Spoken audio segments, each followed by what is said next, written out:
स्वागत है बच्चों। आज के इस अध्याय में आप बाल महाभारत के पाठ 8 द्रोणाचार्य के बारे में पढ़ेंगे। यदि आपने महाभारत के बाकी अध्याय नहीं देखे हैं तो आप डिस्क्रिप्शन में दिए गए लिंक से देख सकते हैं। आचार्य द्रोण महर्षि भारद्वाज के पुत्र थे।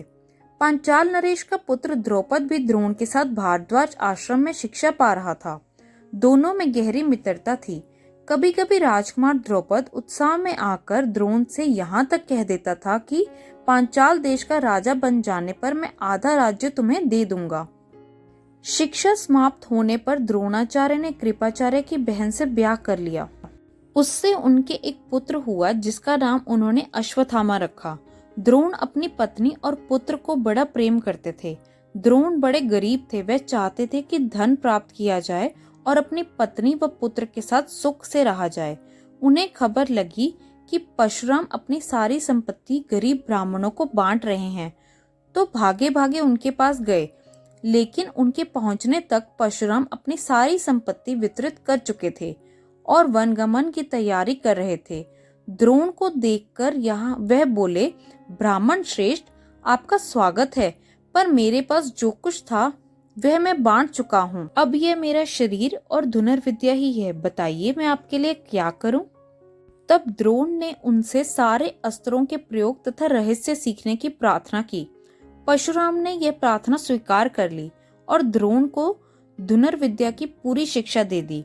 कुछ समय बाद राजकुमार द्रुपद के पिता का देहावसान हो गया और द्रुपद राजगद्दी पर बैठा। द्रोणाचार्य को जब द्रुपद का पंचाल देश की गद्दी पर बैठने की खबर लगी तो यह सुनकर वे बड़ा प्रसन्न हुए और राजा द्रुपद से मिलने पांचाल देश में को चल पड़े। उन्हें गुरु के आश्रम में द्रुपद के लड़कपन में की गई बातचीत याद थी। सोचा यदि आधा राज्य ना भी देगा तो कम से कम कुछ धन तो जरूर ही देगा। यह आशा लेकर द्रोणाचार्य राजा द्रुपद के पास पहुंचे और बोले, मित्र द्रुपद, मुझे पहचानते हो ना? मैं तुम्हारा बालपन का मित्र द्रोण हूँ। ऐश्वर्य के मद में मत हुए राजा द्रुपद को द्रोणाचार्य का आना बुरा लगा और द्रोण का अपने साथ मित्र का सा व्यवहार करना तो और भी अखरा। वह द्रोण पर गुस्सा हो गया और बोला, ब्राह्मण, तुम्हारा यह व्यवहार सज्जनोचित नहीं है। मुझे मित्र कहकर पुकारने का तुम्हारा साहस कैसे हुआ? सिंहासन पर बैठे हुए एक राजा के साथ एक दरिद्र प्रजाजन की मित्रता कभी हुई है? तुम्हारी बुद्धि कितनी कच्ची है। लड़कपन में लाचारी के कारण हम दोनों को जो एक साथ रहना पड़ा, उसके आधार पर तुम द्रौपद से मित्रता का दावा करने लगे। दरिद्र का धनी के साथ, मूर्ख की विद्वान के साथ और कायर की वीर के साथ मित्रता कहीं हो सकती है? मित्रता बराबरी की हैसियत वालों में ही होती है। जो किसी राज्य का स्वामी ना हो वह राजा का मित्र कभी नहीं हो सकता। द्रुपद की इन कठोर गर्वोक्तियों को सुनकर द्रोणाचार्य बड़े लज्जित हुए और उन्हें क्रोध भी बहुत आया। उन्होंने निश्चय किया कि मैं इस अभिमानी राजा को सबक सिखाऊंगा और बचपन में जो मित्रता की बात हुई थी उसे पूरा करके चैन लूंगा। वह हस्तिनापुर पहुंचे और वहां अपनी पत्नी के भाई कृपाचार्य के यहाँ गुप्त रूप से रहने लगे। एक रोज हस्तिनापुर के राजकुमार नगर से बाहर कहीं गेंद खेल रहे थे कि इतने में ही उनकी गेंद एक कुएं में जा गिरी। युधिष्ठिर उसको निकालने का प्रयत्न करने लगे तो उसकी अंगूठी भी कुएं में गिर पड़ी। सभी राजकुमार कुएं के चारों ओर झांक झांक कर देखने लगे, पर उसे निकालने का उपाय उनको नहीं सूझता था। एक कृष्ण वर्ण का ब्राह्मण मुस्कुराता हुआ यह सब कुछ चुपचाप देख रहा था। राजकुमारों को उसका पता न था। राजकुमारों को अचरज में डालता हुआ वह बोला, राजकुमारों, बोलो, मैं गेंद निकाल दूं तो तुम मुझे क्या दोगे? ब्राह्मण श्रेष्ठ, आप गेंद निकाल देंगे तो कृपाचार्य के घर आपकी बढ़िया दावत करेंगे। युधिष्ठिर ने हंसते हुए कहा।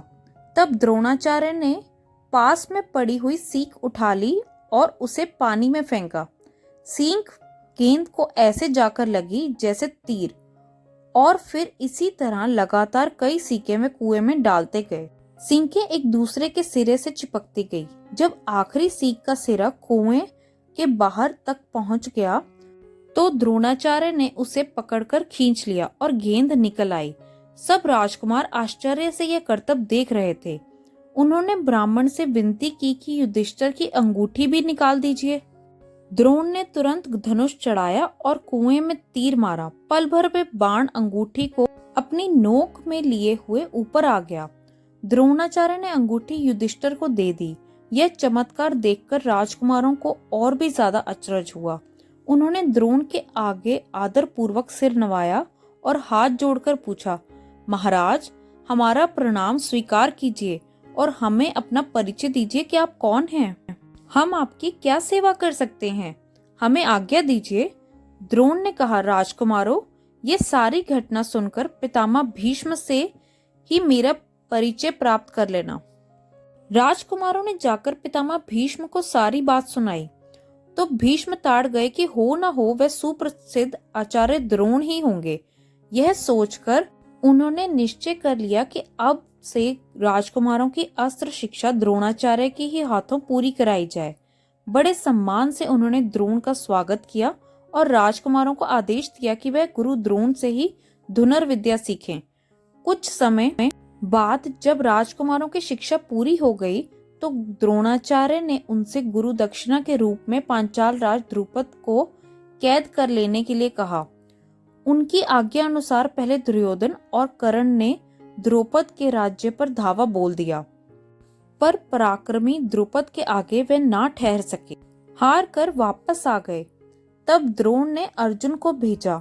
अर्जुन ने पंचाल राज की सेना को तहस नहस कर दिया और राजा द्रुपद को उनके मंत्री सहित कैद करके आचार्य के सामने ला खड़ा किया। द्रोणाचार्य ने मुस्कुराते हुए द्रुपद से कहा, हे वीर, डरो नहीं, किसी प्रकार की विपत्ति की आशंका ना करो। लड़कपन में तुम्हारी हमारी मित्रता थी, साथ साथ खेले कूदे उठे बैठे। बाद में जब तुम राजा बन गए तो ऐश्वर्य के मद में आकर तुम मुझे भूल गए और मेरा अपमान किया। तुमने कहा था कि राजा ही राजा के साथ मित्रता कर सकता है, इसी कारण मुझे युद्ध करके तुम्हारा राज्य छीनना पड़ा, परंतु मैं तो तुम्हारे साथ मित्रता ही करना चाहता हूँ, इसलिए आधा राज्य तुम्हें वापस लौटा देता हूँ, क्योंकि मेरा मित्र बनने के लिए भी तो तुम्हें राज्य चाहिए ना। मित्रता तो बराबरी की हैसियत वालों में ही हो सकती है ना। द्रोणाचार्य ने इसे अपने अपमान का काफी बदला समझा और उन्होंने द्रुपद को बड़े सम्मान के साथ विदा किया। इस प्रकार राजा द्रुपद का गर्व चूर हो गया, लेकिन बदले से घृणा दूर नहीं होती। किसी के अभिमान को ठेस लगने पर जो पीड़ा होती है उसे सहन करना बड़ा कठिन होता है।